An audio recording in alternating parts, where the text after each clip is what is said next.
Black, Asian and ethnic minority reps and activists honoured the many and often unsung contributions of Unite and its predecessor unions of its BAM members. More than 50 people won awards for the vital roles they played in fighting the scourge of racism in their workplaces, their communities and in the halls of power. Notable award winners include the brave activists behind the Bristol bus boycott in 1963, whose action overturned the racist hiring practice of the Bristol Omnibus Company. The boycott is seen as a key catalyst that led to the passing of the Race Relations Act in 1965. In attendance was Unite's General Secretary, Sharon Graham. She highlighted the steps Unite had taken under her leadership to not only talk about equality, but to do equality. These steps include scrapping the 50-50 rules governing the union's legal cases on behalf of members, so that members can now more easily take discrimination cases up to government tribunals. Unite has also established its first ever development centre to support Black, Asian and ethnic minority activists in becoming organisers, reps and union staff. And figures show that the number of Black and Asian workers in insecure work has more than doubled, with an increase in the proportion being in low paid and insecure work. Black and Asian men are almost twice as likely, and Black and Asian women are 1.5 times more likely to be in insecure work. And I don't know about you, but to me, this isn't this part of structural racism. We all know that most women experience sexual harassment in their working lives, but as ever, combined discrimination causes even more hardship.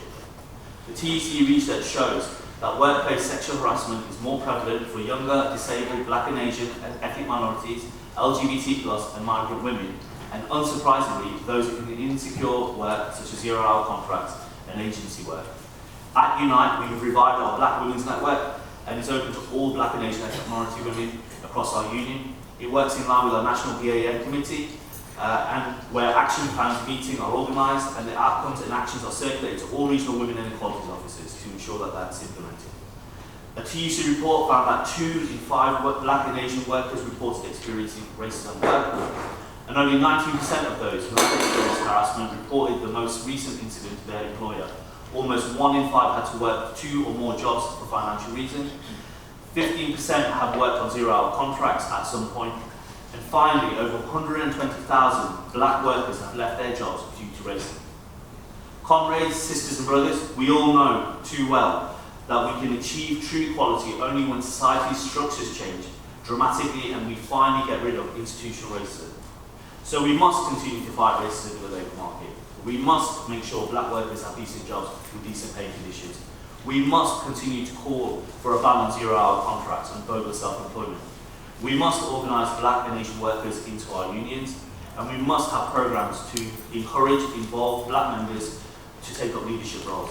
We must also have anti-racism training for our offices, staff and members and reps. We must have race discrimination training for our offices and reps.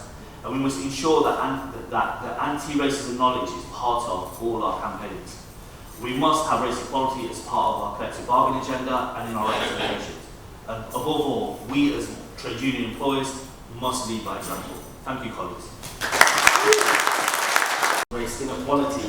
Well, I think there's 2 important things that you raised there. One is, how is our race agenda also connected to our industrial strategy? And that's a really important thing. How does our collective bargaining agendas and our, at the negotiating table, how are we representing Black workers? And I think that's a really important point that we can't forget. The other thing that we can't forget is this isn't a national struggle, this is an international struggle. So we have to connect with the global south around the anti-racist struggle and how that looks like, and how we can not only learn from them but work together on it. So that's really important. It struck me when Mariam was speaking about her personal experience. And the reality is that when you look like many people on the stage, including myself, and you speak out on certain things, it makes other people uncomfortable, because actually, within unions in particular, it's often been white people who have been in those positions, and when they talk about it, it's okay. But when we talk about it, and we bring in our lived experience, that's when it becomes uncomfortable. So I think we are currently in a bit of a different space than we've been previously, and I think that we ourselves need to create spaces where we can support each other, because it's not going to be easy. And the hardest bit is when those white leaders or those white individuals in positions of power are then bringing in other people who look like us in order to justify the comments that they make, and then they draw out your histories. And we saw this with Murray when she was campaigning, where there was a lot being said by a number of different people, some who were politically active, others who were active within unions, who were sort of saying, you know, how dare she almost to put herself out there because she doesn't have a track record, while this other person does. And I think that that's really toxic.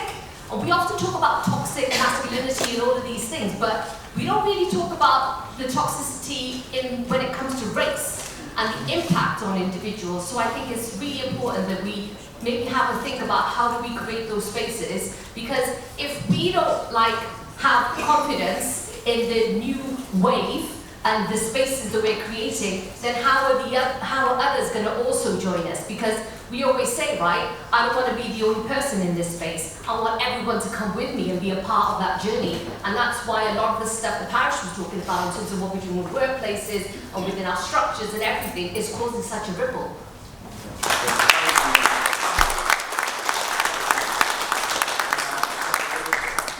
Gentleman there, and then we can go. Good afternoon, comrades. Sorry, can you just introduce yourself as well? Yeah, my trades council. The speech I just heard was so inspiring. I'm from the Windrush generation. My parents came over here from so-called at that time British Guyana in 1958. I rejoined them in 1968. And what you've said, I've been hearing for the past 5 decades, right? And we have we've made a lot of progress. We don't have paraffin heaters anymore, and we don't put half a crown to get about, but we still have the extensive racism within the workplace and at every local institutional level. I live in Enfield, and I see the local authority don't do anything to tackle the racial inequality, especially among my generation, Windrush generation. So I would like to see the TUC also have local strategies. This is brilliant what's happening today, but we need to go back and get representatives on local strategies to tackle the local issues. Thank you. Alan, I have been a union and political brain officer. I continually support West London Stand Up to Racism, and I am a community organiser. My question is, will there be sessions put on, a safe space where we can learn how to share and describe the things that we've gone through? It's only in the last few years I've learned about race weathering and microaggression and how to explain the things that I have experienced in the workplace. I had a really terrible experience where somebody was not only tampering with my work and equipment, but leaving feces and banana skins around the place. And to this day, I don't understand how cameras were not put in or whatever. And this has caused me trauma because this is not what I go to work for. And people try to diminish it. And that in itself is microaggression. But I don't know why I can't say racism because of the impact that it had on me, still has on me. It is racism. So I'm looking forward to a safe space where we can share what really goes on in the workplace. And I'm in PCS and I'm in Dorset Stand Up to Racism, and we've been involved in campaigning over the BB Stockholm barge, and I wanted to invite people in London.